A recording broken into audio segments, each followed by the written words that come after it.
Today we are talking about sonnets, and sonnets without William Shakespeare is as misfortunate as accepting failure despite being the most deserving asset. So I shall invite Piyush with a beautiful sonnet written by William Shakespeare. Ever fall in love, fall with love. Talking about sonnets, my personal significance exists nowhere. So it's time to preserve the sonnet number 13 by William Shakespeare.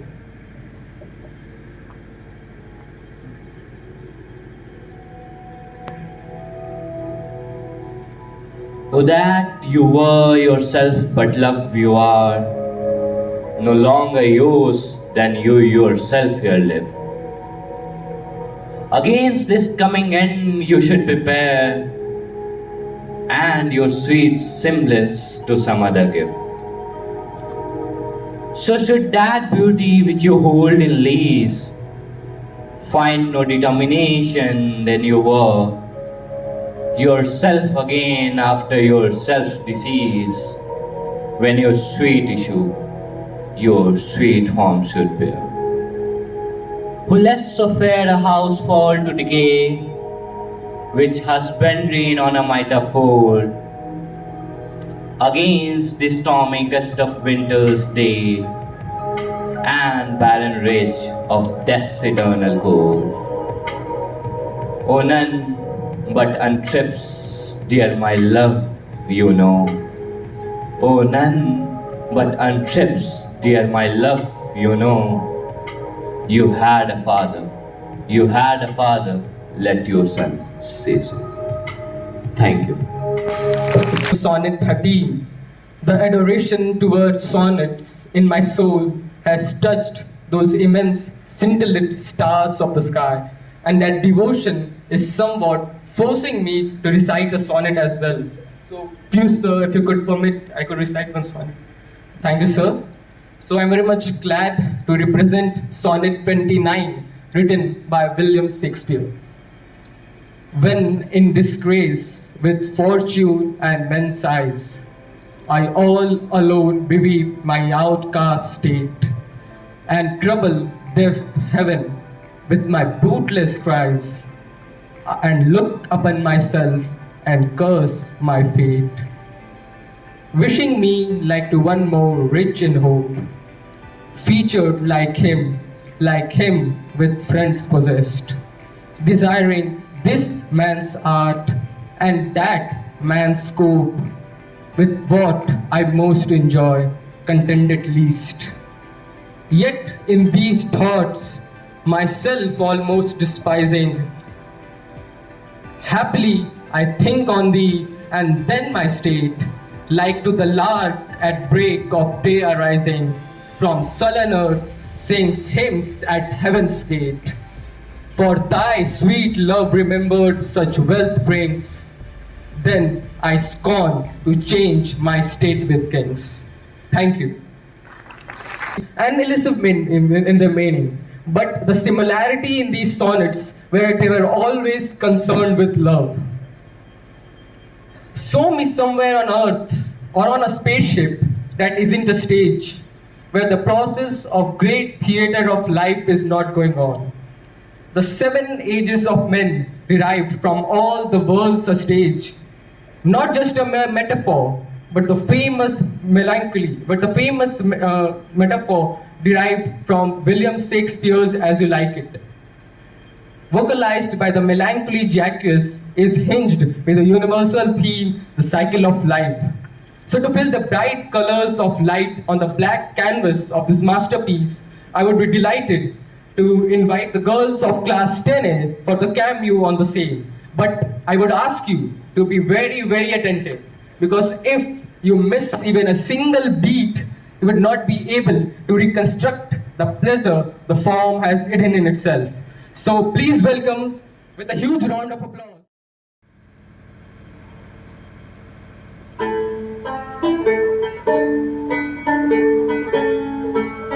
All the world is a stage, and all the men and women merely players.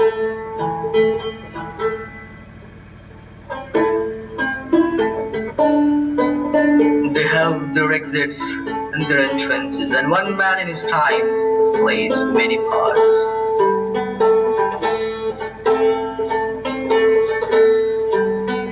His acts make seven ages. We didn't sleep too late. At first, the infant, There was a fire in the yard. mewing and puking in the nurse's All the arms. trees were in light. They had Then the whining schoolboy, with its satchel and shining morning face,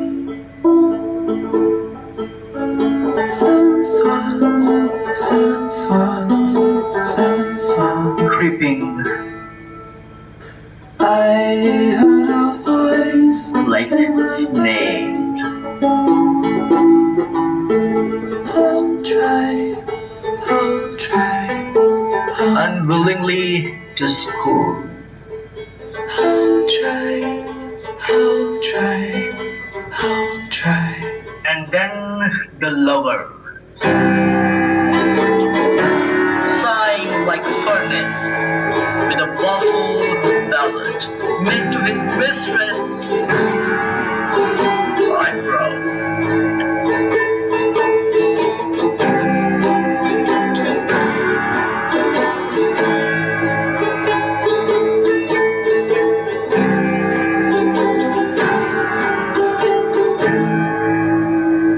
Then a soldier, We saw the dragon move down. full of strange oaths, My father burned into coal. and bearded like a pot. My mother saw it from Jealous in honor, sudden and quick in quarrel, She took her purse to the bed. seeking the bubble reputation. I saw a sign in the sky. Even in the cannon's mouth. Seven horns, seven horns, seven horns. Then the justice, I heard a voice in my mind. in fair round belly, the good capel lined, I'm Lord, I'm Lord, I'm with eyes severe and beard of formal cut, full of wise saws and modern instances. And so he plays his part.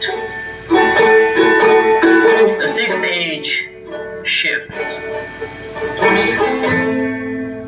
into the lean and slippered pantaloon, with spectacles on nose and pouch on side, his youthful horns well saved, the world too wide for his shrugging shank, and his big manly voice turning again towards Charlie's treble pipes, and whistles in his sound.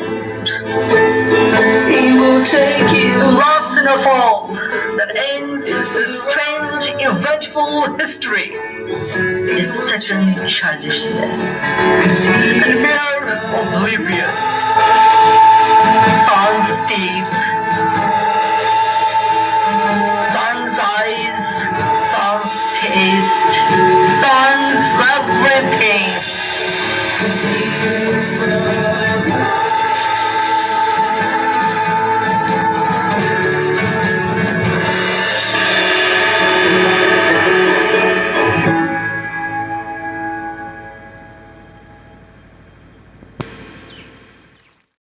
Immortal. Anyone?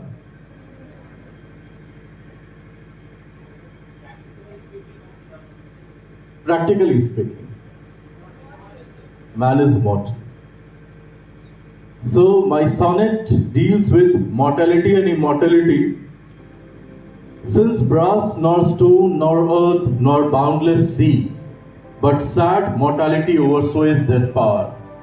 How with this rage shall beauty hold a plea, whose action is no stronger than a flower? Oh, how shall summer's honey breath hold out against the wrathful sage of battering days, when rocks impregnable are not so stout, nor gates of steel so strong but time decays. O fearful meditation, where alack shall time's best jewel from time's chest lie hid? Or what strong hand can hold his swift foot back, or who his spoil of beauty can forbid? O none unless this miracle have might, that in blacking my love may still shine bright.